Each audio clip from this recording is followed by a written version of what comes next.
begin our talk today. Our first speaker is Jean-Marie Tarascon. He is going to speak today about the problem concerning from material innovations to new sustainable battery chemistries. Let me say a few words about Jean-Marie Tarascon. He is specialist in solid-state chemistry. He started his career in the USA, first at Cornell University, then at Bell Labs and Belco until 1994, and then in France.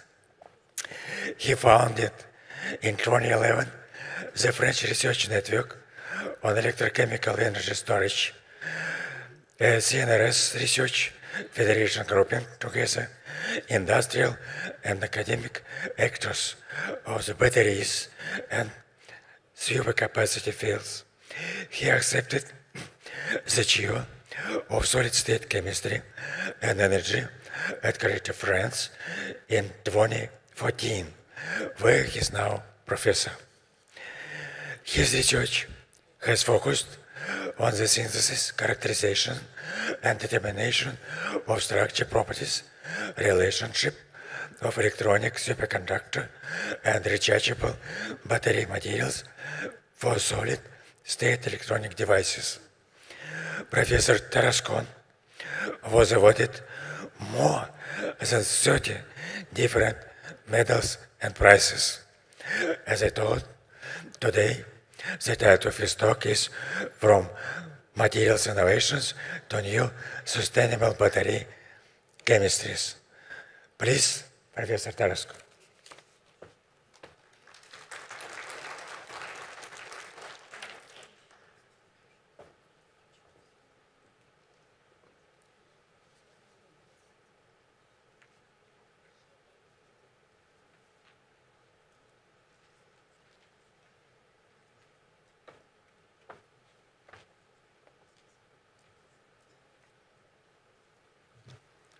Okay, so good morning, everyone. It is an honor, and I will say, and a privilege to be here and to participate to the Mendeleev 150th anniversary. So today, in my talk entitled From Material Innovation to New Sustainable Battery Chemistry, I will try to give you three messages. First, try to describe. Doesn't work, because I need to mute it. Yes, now will be better. And three messages. So first one will be more or less to show you how science and innovation has been participating to the field of inorganic chemistry. Second, to show that this field is a ping-pong game between fundamental and applied research. And third, I will show you that this field is strongly dependent on the Mendeleev periodic table, since more than 25 elements will be used in these presentations. So before to start on the beef of this presentation, let me recall you that it is our mission towards lowering the CO2 to daily, in this case, shift from fossil fuel energy to renewable energies. And in this case, of course, because they are really abundant, namely the case of energy coming from the sun, as you can see here, where we have nearly 10,000 times the energy that is needed in 1 year. And of course, nowadays, we know how to convert this energy because of the great efficiency of the photovoltaics, which reach about 20%. And this can be done at low cost.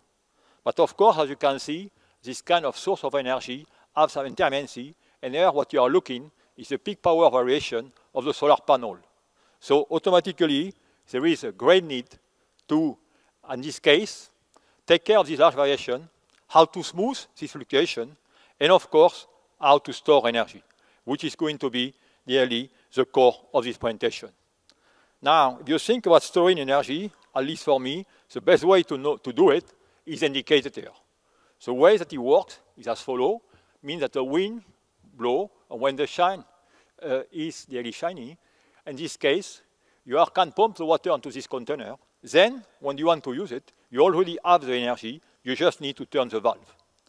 And I think a modern diversion of this example is more or less this big project, I will say, north of Chile, where, in this case, people are using this cliff of about 600 meters, and which they can really, in this case, use this 600 megawatt solar plant to pump water from, in this case, from ocean to the reservoir, which in this case has a capacity of 300 megawatt pump storage. And when you do this, you have a great advantage on terms of cost, because you have a $1,300 per installed kilowatt, which is about 7 cents kilowatt hour, which is a great number. But unfortunately, such geographic sites are limited. So we need to find alternative ways to store energy, to better use our renewable energy, as well as electric vehicle. And the best way to do this is going to be to convert chemistry and electricity. Why? Because both of them have really the same carrier that are the electrons. And the device that is going to do this are simply the batteries.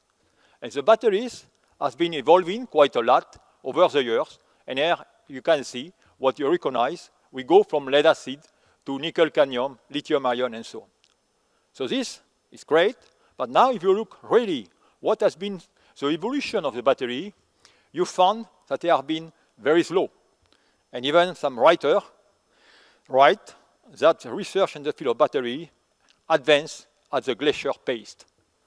Here you can see we are relatively flat, except now, over the last 30 years, with the arrival of lithium-ion batteries, where the energy density has doubled every in the 30 years. But as you know, we are very far from the Moore law, where you have a doubling of energy storage every 2 years. And if you want to play a game, as a matter of fact, and when we want to dream, we can really make a simple plot in which what will have happened if we have followed the Moore law.